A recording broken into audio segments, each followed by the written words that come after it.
Me ven allá, me oyen allá, perdón, me oyen. Sí, doctor, se Sí, escucha. doctor. Pero en teoría, ¿me oyen, jóvenes? Sí, Hola. doctor. Sí, Sí, doctor. doctor. Sí, doctor. Le bajé el volumen yo también. No me decís, voy a bajar puntos, ¿viste? ¿Me oyen? Sí, doctor. Sí, Hey, Sí, doctor. doctor. hey.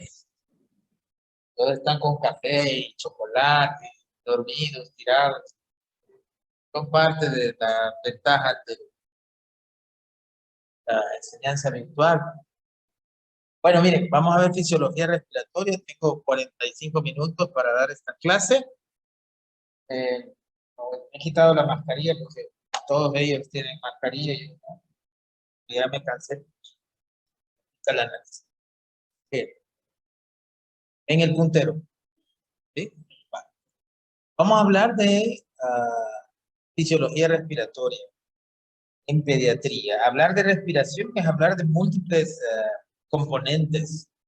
Están los centros nerviosos, ya vimos el centro neumotáxico, apnéutico, los núcleos ventrales, la médula oblonga, núcleos dorsales, etc. Hay que hablar de la pared torácica, debe de haber una integridad de la pared torácica del niño para que se dé el proceso de respiración, debe de haber una integridad del sistema de tubos, es decir, los bronquios, alvéolos. Esta clase se la voy a subir hoy. Debe haber una integridad de la membrana entre el alvéolo y los vasos sanguíneos, alvéolo capilar, y una integridad del aparato circulatorio. Si todo esto funciona adecuadamente, se da el proceso de la respiración. El COVID ha venido a darnos duro porque ataca algo que es básico en el ser humano, como es la respiración. Vamos a hablar de la anatomía en el niño. Se diferencia del adulto por múltiples razones. Muchas de esas, las más lógicas, es que en el niño todo es pequeño, ¿verdad? Excepto la lengua, que vamos a ver que el niño tiene una boca pequeña, pero una lengua grande. Por eso los niños son lengudos, ¿sí? Uno probablemente dice, ay, este parece síndrome de Down, pero no lo es. Lo que pasa es que tiene lengua grande. Esta lengua probablemente sea de tamaño normal, pero la boquita es pequeña. Esto pues predispone a los niños a que tengan mayor probabilidad de un atragantamiento. Dentro de la anatomía, decir de que las fosas nasales son estrechas y que los niños pequeños son respiradores nasales obligados. De un recién nacido le tapa la nariz y lo ahoga, no puede abrir la boca para respirar. En cambio, usted se tapa la nariz, usted puede respirar por la boca, el recién nacido no. Es por esta razón de que a los recién nacidos se les coloca la sonda por vía orogástrica, no se les pone nasogástrica, ¿sí? Al recién nacido, al niño menor de 28 días, se le coloca la sonda vía orogástrica. Porque si usted le pone la sonda vía nasogástrica, lo está obstruyendo para respirar y va a haber una gran dificultad respiratoria. Por otras razones también se pone orogástrica porque nasogástrica puede provocar daño del tabique nasal, porque es un tabique muy blando y puede haber necrosis. Pero la principal razón por la cual se coloca la sonda la sonda por vía orogástrica en recién nacidos es porque los recién nacidos son 100% respiradores nasales. Esto quiere decir de que si el niño tiene gripe y moquitos en la nariz, tiene una dificultad respiratoria espantosa, pero el problema está en la nariz. Y hay que ir a resolver el problema. Vamos a ver que en los niños la distribución del cartílago cricoides es un poquito más estrecha, tiene una forma cónica. En mi puntero usted va a ver eh, prácticamente todo lo que es la vía aérea es más estrecha, de una forma de cono. Dentro de la parte más estrecha está el cartílago cricoides. El cartílago tiroides es ese grueso que usted se toca, la manzana de Adán, que ya lo van a ver. Pero si usted se fija, en los niños menores de 10 años, esta distribución anatómica es como en conito. De ahí que los niños se atragantan más que los adultos. A su izquierda se va a encontrar la vía aérea del adulto, que es cilíndrica. La del niño es una vía aérea en forma de cono. Aquí tenemos una figura en donde está ya en forma de colores. Usted visualiza más la laringe. La laringe en niños es cónica y la laringe en adultos es cilíndrica y eso hace un factor de riesgo. Otra característica dentro de la anatomía de los niños es que la caja torácica es flexible, blanda. Usted le pone una sábana y una almohada encima y lo va a asfixiar. El bebé a puras penas puede levantar su caja torácica y usted le pone un gran peso sobre la caja torácica. Es decir, que las costillas están en forma horizontalizadas. No sé si ustedes en su diapositiva lo logran ver, pero son más rectas que en el caso de nosotros, que son más forma oblicuas, ¿sí? La flexibilidad de la caja torácica puede hacer que el niño, ante un problema, tenga una mayor dificultad respiratoria. La dificultad respiratoria en los niños se manifiesta principalmente por aumento de la frecuencia respiratoria y por la presencia de tirajes. Los tirajes representan una adaptación a esa necesidad de respirar que está alterada. Otra característica de la anatomía del niño es el músculo diafragma, que este músculo diafragma es el principal músculo de la inspiración. Normalmente en la respiración, en la fase de inspiración, solo funciona el diafragma. No funciona otro músculo más que el diafragma. La expiración en los niños, como también en los adultos, es un proceso pasivo. Nada más que es el retroceso elástico del diafragma que ya había sido accionado. Cuando el diafragma se activa, las cúpulas diafragmáticas, que son las que ustedes ven aquí, se hacen horizontales, ¿sí? Luego, en el retroceso, vuelven a formar sus cúpulas. Esto hace de que en los niños el cansancio fatigue más rápido, la dificultad respiratoria fatigue más rápido al niño que el adulto. Luego vamos a encontrar la vía aérea superior, que va desde las fosas nasales hasta la faringe. La faringe se divide en tres grandes grupos: la nasofaringe, la orofaringe, la hipofaringe, como usted ve en esta diapositiva. Aquí tenemos la vía de la laringe, en donde vamos a encontrar la epiglotis. La laringe está formado por 9 cartílagos. No son 2 ni 3, son 9 cartílagos, 3 cartílagos impares y 3 cartílagos pares. Como son pares son 6, más 3 son 9. Los cartílagos que forman la laringe son 9 cartílagos. Esta es la laringe. Estas son las cuerdas vocales. Hay 2 tipos de cuerdas vocales, las verdaderas y las falsas. Esta es la tráquea, ¿sí? Aquí vamos a ver la epiglotis, como vemos.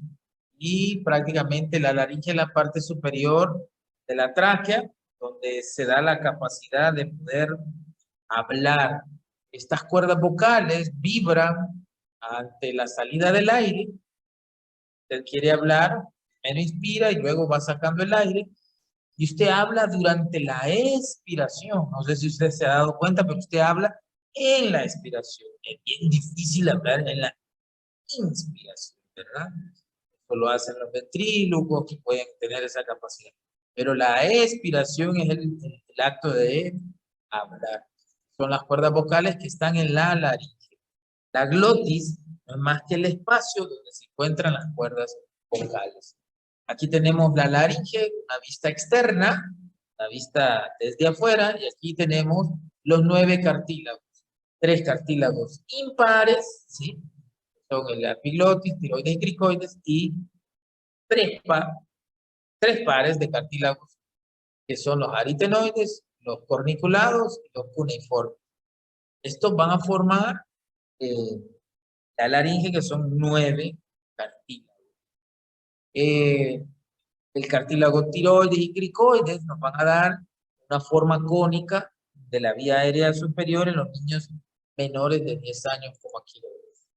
Y aquí hemos encerrado los cartílagos con sus nombres respectivos, y la moraleja es que la laringe está formada por 9 cartílagos. Usted se lo va a aprender, los 9 cartílagos. No, ay, que no me acuerdo, se lo va a aprender, porque eso Sirve para hasta cuando usted ve mujeres embarazadas y ve a viejitos, recordarse de la laringe. La laringe se divide en tres regiones: la glotis, la supraglotis y la infraglotis. ¿A qué se le llama glotis? La glotis se le llama al espacio donde están las cuerdas vocales. Como usted ve aquí en esta fotografía en la parte derecha. Y la supraglotis es la que está arriba de la glotis. La infraglotis es la que está abajo de la glotis. La característica de la glotis es que ahí están las cuerdas vocales. Tenemos la supraglotis, la glotis, el hallazgo anatómico de la glotis es la cuerda vocal. Ahí usted habla. Fíjese que la glotis, ¿qué es la glotis? Es el espacio donde están las cuerdas vocales. Por arriba tenemos la supraglotis y la infraglotis o subglotis. Y tenemos este cartílago que es cartílago impar, que este es el que tiene la función de cerrar la tráquea cuando, o la vía aérea superior, cuando usted come. Cuando usted deglute, trate de deglutar, lo que sucede es que la epiglotis está cerrando. Esa es la deglución. Entre deglutir, va a sentir que algo se le mueve y es la epiglotis que está tapando la... Déjenme ver si hay una figura aquí. Bueno, aquí está. Cuando la epiglotis se mueve hacia abajo para cerrar, usted está deglutiendo. Muy bien. Glotis, cuerdas vocales. Supraglotis, arriba de las cuerdas vocales. Subglotis o infraglotis, por debajo de las cuerdas vocales. ¿Me oye? Siento que estoy hablando solo. Sí, doctor, sí se Sí, escucha. doctor, sí se escucha. A veces oigo voces y hablo voces. Imagínense cómo, ustedes cómo me tienen. Va. Y aquí tenemos otra figura de la laringe externa y de la laringe interna, ¿sí? Hay dos tipos de cuerdas vocales, las superiores, que son falsas, y las inferiores, que son las verdaderas, que ya las habíamos visto en las fotografías anteriores. Luego ya vimos la vía aérea superior desde las fosas nasales hasta la faringe, luego nos fuimos a la laringe, hoy vamos a la tráquea. La tráquea es un tubo par que en la parte distal se transforma en bronquios, bronquios principales, las partes distales. Hay dos bronquios, que son el bronquio derecho y el bronquio izquierdo, es decir que el bronquio derecho es más corto, es decir que el bronquio derecho es más horizontalizado, es decir que el bronquio derecho es donde se obstruye más, es donde tiene más verticalizado en relación al izquierdo y donde los cuerpos extraños se acumulan. Por eso, cuando uno tiene una aspiración de cuerpo extraño en vía aérea, el otorrino lo primero que va a revisar es el bronquio derecho. Luego de los bronquios tenemos los pulmones, tenemos el pulmón derecho y el pulmón izquierdo. Se caracteriza porque el pulmón derecho tiene 3 lóbulos y el izquierdo tiene 2 lóbulos. Vemos acá que es la anatomía normal del pulmoncito. En estos pulmones se va a dar el intercambio gaseoso del aire que viene desde la parte externa hacia la parte interna y va a pasar a la membrana alveolo capilar, que es donde va a darse el intercambio gaseoso. Sale CO2 y entra oxígeno.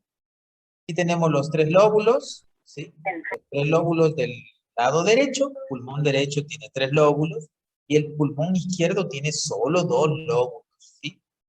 Existe un remanente del lóbulo medio o el lóbulo inferior, perdón, no, del lóbulo medio, es del lóbulo medio del lado izquierdo a la cual se le llama língula. La língula está en el lado izquierdo. El pulmón derecho tiene 3 lóbulos, el pulmón izquierdo tiene 2 lóbulos y lo que pudiese ser el lóbulo medio es la língula, ¿sí?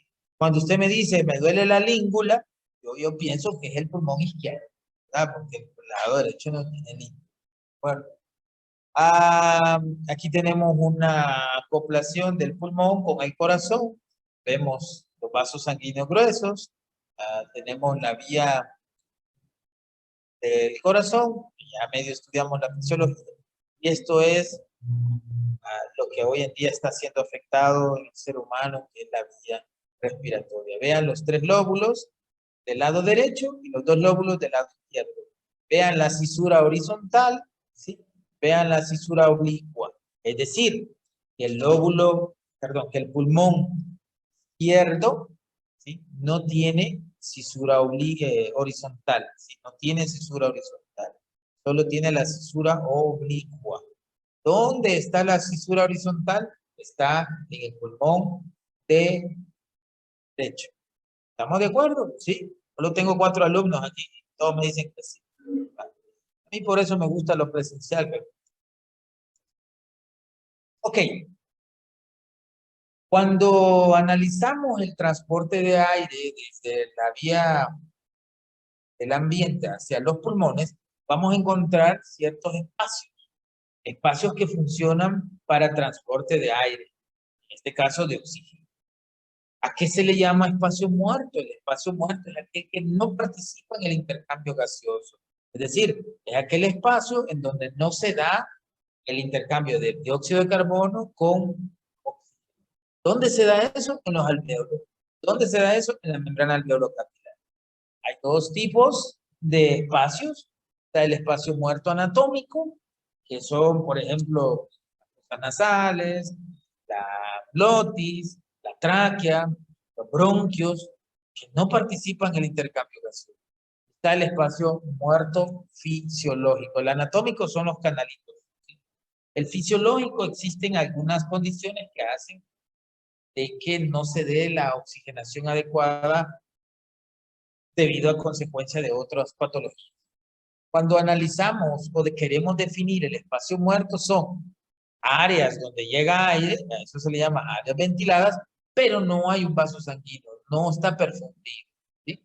No está conectado a un vaso sanguíneo que es el que lleva la sangre oxigenada. Acuérdese que usted en el pulmón lleva sangre desoxigenada con una alta cantidad de CO2. Cuando usted respira, ese CO2 se exhala y a través de esa vena pulmonar, lo que hace es oxigenarse. Por eso de ahí viene lo perfundido. El espacio muerto son áreas ventiladas, es decir, que llega aire, pero no están perfundidas. ¿Qué es el espacio muerto? Áreas ventiladas, pero no perfundidas. Espacio muerto anatómico, prácticamente es el gas que entra en contacto con los alvéolos y los vasos sanguíneos. 50%, miren esto qué interesante, el 50% del espacio muerto anatómico corresponde a la faringe. Un gran espacio. Muchos de los problemas de la respiración están en la vía aérea superior. El espacio muerto fisiológico es aquel espacio en donde probablemente participa en el intercambio gaseoso, pero no es la forma adecuada. El gas alveolar no está equilibrado completamente con la perfusión sanguínea. Es el caso de pacientes que tienen un tromboembolismo pulmonar, que los vasos sanguíneos están cerrados, el COVID, la muerte por COVID es por tromboembolismo pulmonar. Si el vecino murió de COVID, murió porque hizo un tromboembolismo pulmonar. Se le taparon las venas pulmonares porque ya era ancianito, porque ya tenía problemas en la coagulación. Nos va a dar neumonía, sí, pero eso no fallecemos, fallecemos porque nos da. Eso lo hicieron los italianos, los alemanes, con las primeras autopsias allá por junio del año pasado. Encontraron que todas las autopsias encontraron los vasos sanguíneos pulmonares tapados. A eso se llama el espacio muerto fisiológico. Llegó el aire, pero no se intercambió. ¿Por qué? Porque los vasos sanguíneos estaban tapados. Representa un exceso de ventilación, una disminución de la perfusión, que son los vasos sanguíneos, ¿sí? Esta figura a mí me encanta, representa lo que yo quiero, o lo que les he dicho. Pongan atención en esta gráfica. Aquí tenemos la tráquea, los bronquios, entra el aire, aquí están los alvéolos, si usted se fija la flecha entra bien, y aquí están los vasos pulmonares, ¿sí? Entonces el oxígeno entra adecuadamente y se va a la circulación normal. Esta es la relación de ventilación y la Q es perfusión. Ventilación, perfusión normal. ¿Qué pasa aquí? Y me está diciendo que hay un problema en la circulación. Caso COVID, ¿sí? El aire entra, pero hay un problema en la perfusión. Estos vasos están tapados y el aire no intercambia, no llegó la sangre, no circula la sangre. Estos son espacios, ¿cómo se llaman estos? Espacios ventilados, pero no perfundidos. Lo que habíamos dicho, la definición del espacio muerto. Son espacios ventilados, pero no perfundidos. Espacio muerto. El efecto Shunt, esto es un poquito más complicado, pero representa espacios no ventilados. ¿Se fija? Se fija, aquí no hay flechita, ¿sí? Y aquí hay un daño. Esta no es una mosca, sino que es un daño en la membrana alveolar. Entonces puede ser una neumonía, entonces son espacios no ventilados, pero sí perfundidos. Ese es el efecto Schumann. Pero me interesa que se aprendan el espacio muerto. Y el espacio muerto son espacios, miren la figura, espacios ventilados, pero no perfundidos. ¿Pero claro? No me hagan quietos. Sí, doctor. Sí, doctor. En base a Sí, eso, doctor. en base a eso, el pulmón se divide en tres grandes regiones. Y estas regiones se llama la clasificación de West, las zonas de West. Las zonas de West me van a relacionar la relación que hay entre la ventilación y la perfusión. Y así tenemos tres zonas, la zona superior, la zona de medio y la zona basal. Todos, lo ideal es la zona de medio, la zona de, también estoy llamando los testigos, compañeros.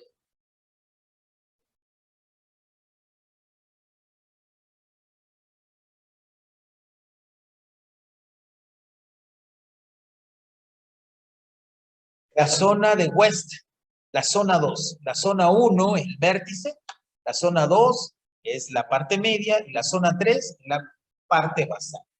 ¿Dónde se da la mejor intercambio, la relación ventilación-perfusión? En la zona 2 del West. Ahí tenemos la mejor relación entre la ventilación, la aireación y la perfusión. Ahí está la mejor zona, ¿sí? La mejor zona para hacer el intercambio gaseoso se llama la zona 2 de West, ¿verdad? La zona 1 son espacios sumamente ventilados y poco perfundidos. Ahí le encanta a la tuberculosis, ¿sí? Porque hay una gran cantidad de oxígeno. Son zonas sumamente ventiladas, es decir, que le llega una gran cantidad de oxígeno, pero son pocas perfundidas. La zona 3 de West es la zona basal, en donde son zonas poco ventiladas, pero abundantemente perfundidas. Ahora, ¿por qué es importante? Estamos hablando de fisiología, no creo que esto es algo astral o alienígena, no, nada que ver. Sirve para entender las enfermedades después. ¿Qué pasa en el paciente? Pongo ejemplo yo el COVID porque es lo que tenemos de moda. En el paciente que está mal por COVID, hay una maniobra de atención de estos pacientes en la posición prono. En la posición prono yo le doy vuelta al paciente, lo pongo boca abajo y se pone con un BiPAP, que es la moda hoy en día de ventilación, o intubado, se pone en posición prono, se acuesta el paciente, lo hacemos en niños también. Con la posición prono lo que estamos haciendo es haciendo más grande la zona 2 de West. Cuando yo pongo a un niño, en este caso es pediatría, o un adulto en posición prono, es decir, en boca abajo, lo que estoy logrando es hacer más grande la zona 2 de West, que es la zona ideal de ventilación-perfusión. ¿Sí? ¿Me entendieron? Si ustedes 4 me entienden, yo asumo que los 122 también. Oiga, tengo 4 alumnos. Es más, a mis clases voy a citar 4 alumnos, nada más. Ya vi que no quieren venir. Pero los 4 de aquí sí me cabecean que sí. Ellos están de testigos. La zona 2 de West. Vean qué bonito cuando uno entiende esto. Zona 2 de West es la mejor relación de ventilación-perfusión. Zona 1 de West es la mejor zona de ventilación. Zona 2 de West es la mejor zona de perfusión. Lo ideal, nosotros, yo que estoy sentado, usted que está acostado, usted que está parado, usted que está haciendo ejercicio en el Fit y me está oyendo vía audífonos, Smart Fit hoy. Entonces, usted tiene una buena zona 2. Si usted no tiene una buena zona 2, no tiene una buena intercambio gaseoso. Parece sofisticado cuando no le explica, pero yo creo que me he explicado bien. Ojalá me conteste bien. Aquí tenemos las zonas de West representadas, ¿sí? Poca perfusión, una gran cantidad de ventilación, un equilibrio entre la perfusión y la ventilación, y hay mucha perfusión, pero poca ventilación, ¿sí? Eso representa la zona 1, zona 2, zona 3. En algunas bibliografías encontrarán una zona 4, pero eso ya es para el intensivista. El mensaje es que yo quiero que sepan que hay 3 zonas de West. Las zonas de West se dan como consecuencia de la relación entre la ventilación y perfusión, y que la mejor zona para respirar es la zona 2 de West. Y que cuando yo lo pongo boca abajo a usted, en posición prono, estoy haciendo más grande la zona 2 de West. Así que si usted en algún momento se siente cansado, abatido, que nadie lo entiende, que está aburrido, póngase de prono, oiga, para que respire más y le entre más oxígeno, entienda más las clases del doctor. Ok, aquí tenemos la misma representación. Cuando hablamos con los residentes, ya yo pido la relación si es mayor a 1, si es igual a 1 o menor a 1. Eso es muy complicado, yo solo quiero que entiendan lo que yo ya antes había explicado. Ahora, en el proceso de la respiración vamos a hablar que hay 2 fases de la respiración. La inspiración es una fase activa. La expiración es una fase pasiva. En la inspiración, el único músculo que funciona es el diafragma, nada más. Todos los demás están en reposo. Si usted utiliza o necesita utilizar más que el diafragma, usted tiene tirajes. El tiraje es un mecanismo adaptativo al problema pulmonar o extrapulmonar que tiene. Los tirajes, a medida aumentan o ascienden, perdón, implica mayor dificultad respiratoria. Si usted tiene tirajes subcostales, tirajes intercostales, tirajes supraclaviculares o tirajes de cuello, de abajo hacia arriba, el niño está más grave, ¿sí? Usted ve que a un niño le tiembla el cuello para respirar, eso está gravísimo, ¿sí? A medida los tirajes ascienden, la dificultad respiratoria aumenta. La dificultad respiratoria se clasifica en leve, moderado y grave o severa. ¿Y cómo lo puedo cuantificar? Viendo los tirajes. Si solo son tirajitos de allá, subcostales, está con dificultad respiratoria, pero leve. Pero si usted ve que el elemento está en las costillas, en la parte de las clavículas, el niño está mal, vea qué hace, llame al médico, ponga el oxígeno, ¿de acuerdo? La expiración es un proceso pasivo, en donde el músculo diafragma se relaja, no funciona otro músculo, para que vea que la respiración es un proceso que no requiere mayor esfuerzo. Y tenemos la caja torácica está formada por múltiples costillas, 11 pares de costillas, que ya la vamos a ver. 12 pares de costillas, perdón. Tenemos las primeras 7, estas se articulan directamente al esternón. Las otras 3 costillas se articulan a través de un cartílago, y las últimas 2, ¿verdad? La de EVA, son las que están libres, ¿sí? Esas no llegan al esternón. La 11 y la 12 no llegan al esternón.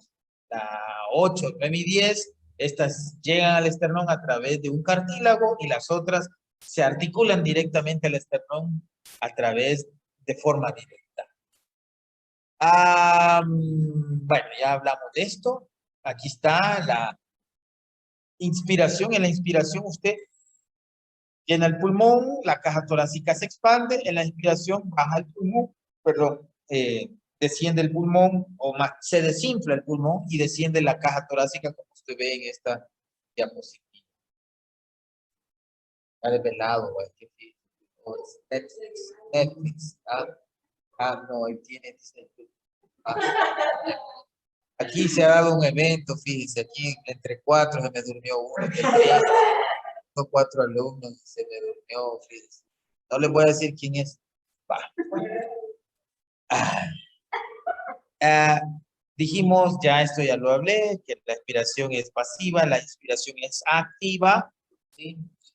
El aire entra a través de un proceso de gradiente de concentración, de un ambiente donde hay una presión atmosférica grande a una gradiente donde hay una presión atmosférica baja.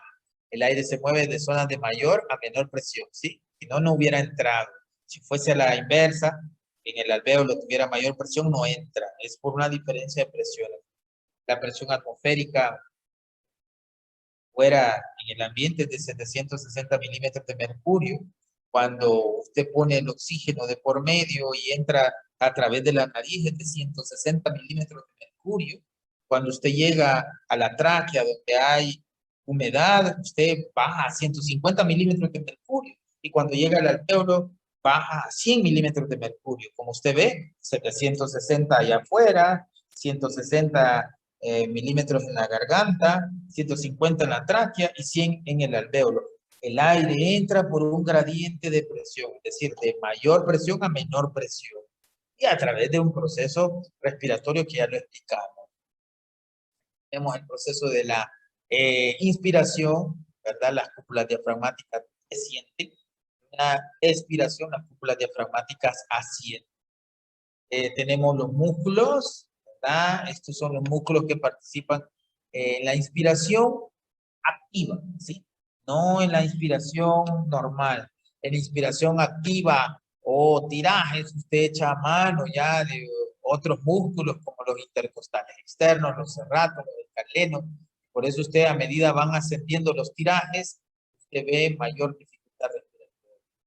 Están los músculos de la expiración, ¿verdad? Que es un proceso pasivo, pero cuando hay un daño en la caja torácica o extrapulmonar, pongo a activar algunos músculos de la expiración, como son los oblicuos, mayor menor, los rectos abdominales, los intercostales. Ya lo vimos. De ahí vamos a decir que el pulmón está revertido o tiene una recubierta a la cual se le llama pleura. Entre la pleura y el pulmón hay un espacio virtual, normalmente no hay nada, pero cuando esta pleura se rompe hay una entrada de aire y hace lo que conocemos con el nombre de neumotórax, ¿sí?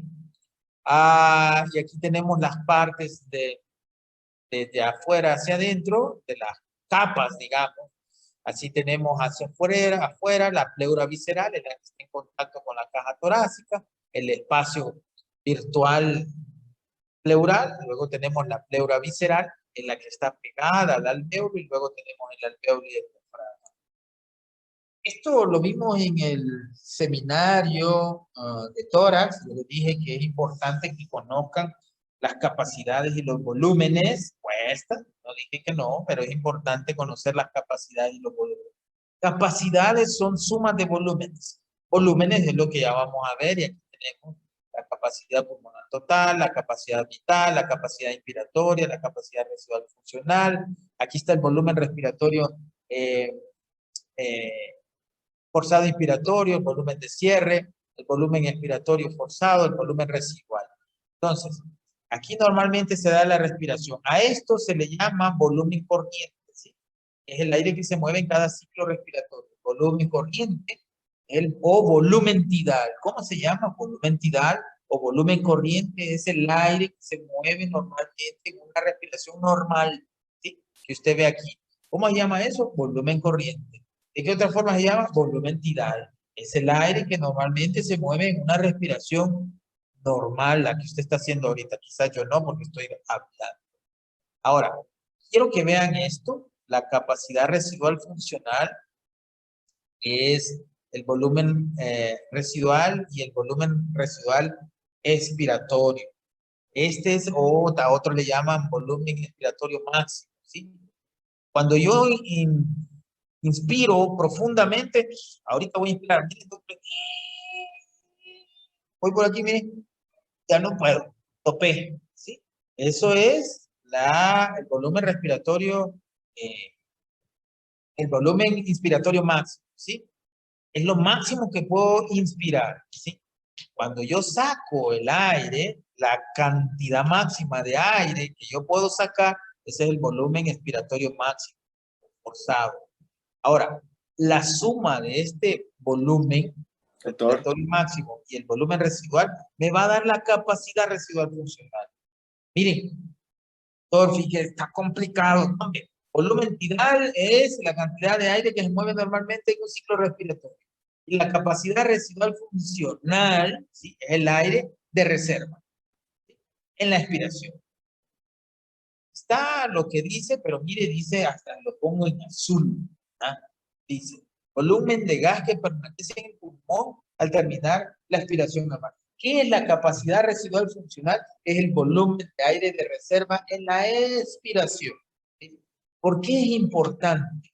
Cuando usted ve a un niño con quejido, pregunté yo eso, la escala Silverman-Anderson incluye el quejido, no era la sibilancia, no era el ronco, no era el estertor, no era más que el quejido. Yo creo que a esta altura ya se aprendió porque lo voy a volver a preguntar en el examen final, a que aprenda, ¿sí? Pero cuando usted ve a un niño con quejido, lo que sucede es que el niño está tratando de mantener esa capacidad residual funcional. Cuando yo tengo un quejido, la afectación está en la capacidad residual funcional. ¿Qué es la capacidad residual funcional? El aire que queda al final de una expiración normal. O dicho de otra forma, es el aire de reserva después de una expiración normal. Llamar. Bueno, doctor, ¿verdad? Ya no vos ahí. Te tomó una sin sueño ayer. Todo me oye, pero ¿qué me decía? Bueno, pero igual lo vamos a vapulear. ¿No? Capacidad residual funcional, volumen tidal. Mire aquí dice, la importancia de la capacidad residual es que indica el volumen que queda en los pulmones entre la respiración. El valor puede cambiar. El volumen residual, el volumen que queda encerrado totalmente en los alveolos y evita que este se colapse, ¿sí? Por eso el niño se queja.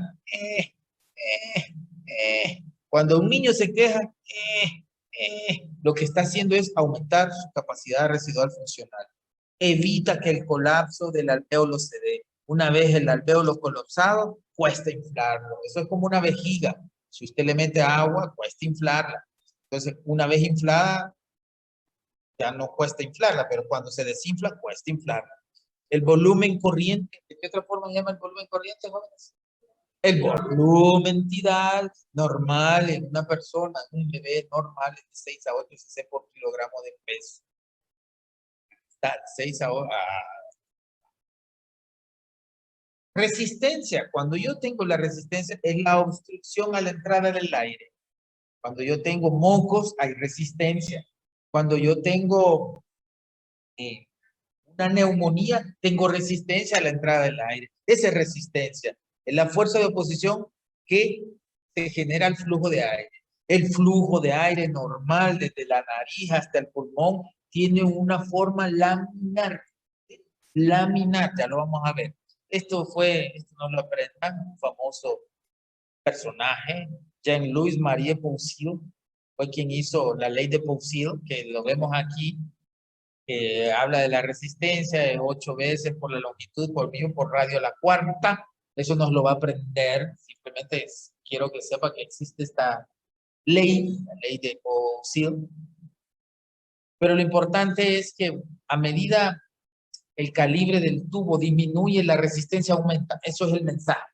La ley de Poncil dice que a medida el calibre del tubo disminuye, la resistencia aumenta, como usted ve aquí. Mire, este es un tubo de un niño, este es de un adulto, y a medida encuentro algún defecto en el tubo del lactante, vean la luz, vean la del lactante, pasa poco aire, vean la del adulto, sigue pasando aire bastante. Por eso los niños tienen mayor repercusiones cuando se enferman de las vías aéreas. Se cansan más, se ven aparatosos, se ven horribles, abominables, ¿sí? Porque el tubo es delgado. Cuando yo hablo tubo, estoy hablando de bronquios, bronquiolos, tráqueas. En el adulto es grande. A medida la luz del tubo es más pequeño, la resistencia es mayor. Esa es la ley de Pauli para que ustedes sepan. Y aquí tenemos el flujo ideal de aire de todos nosotros es laminar. Miren, nada toca, ¿ves? Todo va en forma rectilínea. Pero cuando hay una obstrucción se forma un flujo de aire turbulento. Aquí hay mocos, aquí hay secreciones, aquí hay neumonía, aquí hay bronquitis, aquí hay broncoespasmo. Entonces ese flujo va a ser de tipo turbulento. El flujo normal del aire a través de las vías aéreas es laminar. ¿Ven que no les... ah? Vean cómo cambia. Esto es un flujo laminar. A medida el flujo va encontrando oposición, se hace un flujo turbulento. Le va a ir, le va a ir. Resistencia, mire qué interesante. 50% de la resistencia está, o sea, la obstrucción. Dijimos que el espacio muerto anatómico estaba en la faringe, el 50% estaba en la faringe. La resistencia, la mayor resistencia está en la vía aérea superior. ¿Qué quiere decir? Que cuando un niño tiene mocos, es horrible. Vaya a resolver el problema de los mocos de ese niño, porque la resistencia, la oposición al flujo del aire está en la nariz y en la boca. Aquí está la misma resistencia, para que la lean. Y llegamos a los bronquios. Aquí tenemos el bronquio, la tráquea, los bronquios principales, el derecho, el izquierdo, y los bronquios se van dividiendo en forma dicotómica. ¿Qué quiere decir? Que uno se divide en dos, el otro se divide en dos, el otro se divide en dos, y así vamos a tener ¿cuántas ramificaciones? Aquí dice, tenemos 23 ramificaciones. ¿Cuántas ramificaciones dicotómicas tiene la vía bronquial? 23. Está bien. Desde la división dicotómica 17 empieza el bronquiolo respiratorio. ¿Por qué se le llama bronquiolo respiratorio? Porque puede participar en el intercambio de oxígeno y de CO2. ¿Sí? A partir de la división dicotómica 17 va a haber un bronquiolo respiratorio. ¿Cuántas divisiones dicotómicas hay? 23. Y aquí está los bronquiolos respiratorios. Y miren, desde la división 17 hasta la 23, puede hacer que se dé algún intercambio gaseoso. Ahora, la hematosis, no la traje, pero la hematosis, el intercambio gaseoso se da en los saqueos alveolares, ¿sí? Específicamente. Bronquiolo respiratorio es a partir de la división número 17. ¿Cuántas divisiones hay? 23, son un montón. Claro, de recién nacido no tiene las 23, sino que se sigue desarrollando hasta los 8 años. El desarrollo pulmonar de un niño se logra hasta los 8 años, en donde ya vamos a encontrar las 23 divisiones dicotómicas. Y aquí tenemos los dos alvéolos. La comunicación entre los dos alvéolos se llaman poros de Kohn. Esto sirve para cuando hay un daño en un alvéolo o en un canalito. Los canales de Martin es la unión o la comunicación de dos canales alveolares. Miren, un canal con otro canal, ¿sí? El canal de Lambert es cuando se une un canal alveolar con un saco alveolar, un alvéolo. Están los canales de Lambert, están los canales de Martin y están los poros de Kohn. Los más famosos son los poros de Kohn. ¿Qué son los poros de Kohn? La comunicación entre dos alvéolos. ¿Qué son los canales de Lambert? Son una comunicación entre un canal alveolar con un alvéolo. Y el canal de Martin es la comunicación entre dos canales. ¿Por qué sirve esto? Porque a veces hay niños con neumonía, hay niños que tienen mucha secreción y la intercambio gaseoso se logra gracias a estas conexiones anatómicas normales que solemos tener. Y aquí está con dibujito, ¿verdad? Me costó hacer esto, miren, me costó colorearlo para que vean. Miren, aquí ponen un tapón mucoso. Si solo esto fuera, hombre, ¿cómo le va a llegar oxígeno a esto? Le llega a través del canal de Kohn y el canal de Lambert, ¿sí? Está aquí, ¿de acuerdo? Vean por qué somos una creación maravillosa a imagen y semejanza de Dios. Usted no se quiere, usted fuma. Alveolo. Ya vamos llegando al final. Cuando el oxígeno llega a la sangre, quien capta la sangre, el oxígeno, perdón, es la hemoglobina. La hemoglobina se va a saturar de oxígeno, es decir, va a llenarse de oxígeno. Y para saber qué tanto de oxígeno se llena la hemoglobina, recurrimos a la curva de disociación de la hemoglobina, que es esta que usted ve. La P50 es cuando la hemoglobina se satura en un 50% de oxígeno. A la P50. Cuando yo tengo una saturación del 98%, ¿sí? Yo tengo una presión parcial de oxígeno del 90%. ¿Sí? Ya vamos a ver esos términos. La curva de disociación representa la saturación de la hemoglobina. Ya lo hicimos. Y aquí está la curva de disociación de la hemoglobina. Ahora, cuando la curva de disociación de hemoglobina se desplaza hacia la izquierda, hacia el lado de la izquierda, eso quiere decir que la hemoglobina no suelta el oxígeno, ¿sí?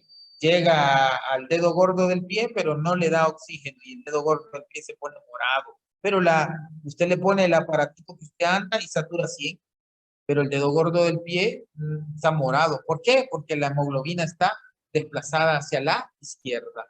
Cuando yo desplazo la curva de disociación de la hemoglobina hacia la derecha, quiere decir que la hemoglobina suelta el oxígeno. Fácilmente, todo lo que llega a la hemoglobina lo va a soltar. Y aquí tenemos el desplazamiento de la curva de la hemoglobina de disociación hacia la izquierda, va a ser el pH aumentado, la temperatura bajo, disminución de la presión parcial del CO2, disminución del 2,3-nitroglicerano, disminución de la hemoglobina fetal. Todo esto hace que la hemoglobina no se suelte del oxígeno, no se suelte de la hemoglobina. Y el niño no va a tener oxígeno en la célula, aunque sature 100. Cuando se desplaza hacia la derecha, la hemoglobina, el oxígeno suelta la hemoglobina en casos de crisis, una acidosis metabólica, una fiebre intensa, 40 grados, 40,5 grados, entonces viene la hemoglobina y le da más oxígeno al cerebro, le da más oxígeno al corazón, le da más oxígeno al riñón. ¿Por qué? Son condiciones de crisis, ¿sí? Aquí tenemos desplazamiento hacia la derecha, esta es su derecha, sí, esta es la derecha, por lo menos esta es la mía, no sé qué. Esta es mi derecha, aquí está, y esta es la izquierda. A la izquierda, ¿qué significa el desplazamiento de la curva de disociación de la hemoglobina a la izquierda? Que no suelta el oxígeno. Y el desplazamiento de la curva de la hemoglobina hacia la derecha, ¿qué quiere decir? Que suelta el oxígeno. Son conceptos importantes en caso de enfermedades. Aquí está, miren, izquierda no suelta el oxígeno. ¿Sí? Derecha, suelta el oxígeno. Y aquí tenemos valores, ¿sí?, de saturación. Estos valores que están aquí es el aparatito que usted anda. Usted se pone el aparatito en el dedo gordo del pie y usted satura 95. ¿Cuánto tiene de PO2, de presión parcial de oxígeno? 80. Si usted satura 90, este término se lo va a aprender. Usted satura 90, ¿cuánto tiene de presión parcial de oxígeno? 60, sin ver gasometría. Usted satura en su aparatito 90, que es lo que hoy andan viendo en el COVID, ¿va? Ay, saturó 90, está mal, está hipoxémico. ¿Cuánto de O2 tiene? 60. ¿Cuánto debe tener? 80. Aquí está, 80. Estos dos conceptos se los va a aprender. Satura 95, ¿cuánto tiene de PO2? 80. ¿Qué es hipoxemia? Abajo de 80. ¿Qué es hipoxemia? Abajo de 80 de presión parcial de oxígeno, ¿sí? Satura 95, ¿cuánto tiene PO2? 80. Satura 90, ¿cuánto tiene PO2? 60. Se va a aprender esos dos conceptos. Ok, doctores, miren, mañana yo voy a dar una clase a las 10 de la mañana, terminé cabal a las 12.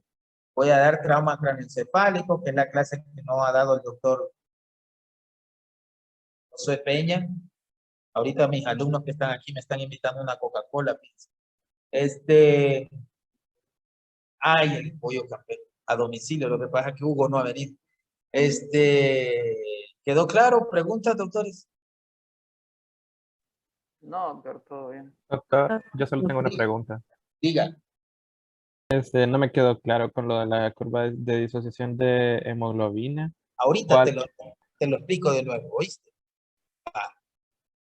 Quiero que quede claro. ¿Ves mi pantalla, joven? ¿Ves mi pantalla? Sí, doctor. Vamos al anterior.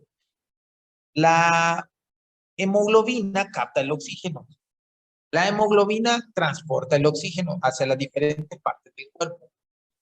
Esta curva de captación de oxígeno se llama curva de disociación de la hemoglobina. Voy a ir una atrás. La P50, que aquí está, significa que la hemoglobina se ha llenado en el 50% de oxígeno. Falta otro 50% que usted ve aquí. Pero todo este 50% se llenó de oxígeno. Es como que tengas un vaso, ¿sí? El vaso lo llenaste hasta la mitad de agua, que es el oxígeno, la P50. Pero esta es la curva de disociación de la hemoglobina. Cuando la hemoglobina se desplaza hacia la izquierda, esta curva se desplaza hacia la izquierda, como vemos aquí, curva se desplazó hacia la izquierda es este donde está el puntero, ¿sí? Es decir, que va por aquí, se llena más fácilmente de oxígeno, ¿ves? ¿Ves aquí? Vemos aquí, la P50 está aquí, necesito más cantidad de oxígeno que si estuviese aquí arriba, ¿sí? A eso se le llama desplazamiento en la curva de la hemoglobina hacia la izquierda. ¿Qué significa que se desplace la hemoglobina hacia la izquierda? Que la hemoglobina lleva el oxígeno y pasa por la célula, pero no le da el oxígeno. La hemoglobina se queda con el oxígeno, no traslada el oxígeno. Un desplazamiento de la curva de disociación de la hemoglobina hacia la izquierda significa que el oxígeno no se suelta de la hemoglobina y por ende no llega a la retina, no llega al riñón, no llega al pulmón, el oxígeno que es lo que necesitamos. Y el niño puede estar morado, ¿sí? Pero tú le pones el aparatito y satura 100. Satura 100 porque el aparatito que tú tenés o que ustedes tienen, uno que ponen el dedo, el saturómetro, mide la cantidad de oxígeno que tiene la hemoglobina, saturación. Hay una patología en donde el niño satura 100 y se ve totalmente negro, morado. Eso se llama metahemoglobinemia. Vimos ya varios casos en donde le ponían el saturómetro, pensaban que el aparato estaba malo porque saturaba 100, le cambiaban el aparato, saturaba 100, pero el niño estaba morado. Pues eso, pues, doctor, si satura 100%, pero el niño está morado. Sí, ¿qué quiere decir eso? Que la hemoglobina no repartió el oxígeno. Y eso es un desplazamiento de la curva de la hemoglobina hacia la izquierda. El desplazamiento de la curva de disociación de la hemoglobina a la derecha es lo contrario, suelta el oxígeno fácilmente. Si tú te fijas aquí, las condiciones que desplazan la hemoglobina hacia la derecha son condiciones generalmente de alerta, una acidosis metabólica, una fiebre, que son las más comunes, una retención de CO2 o un aumento del 2,3 difosfoglicerato, que son más complicadas, pero por lo menos vean los primeros dos ejemplos. No sé si entendiste, joven. Sí, doctor. Vale.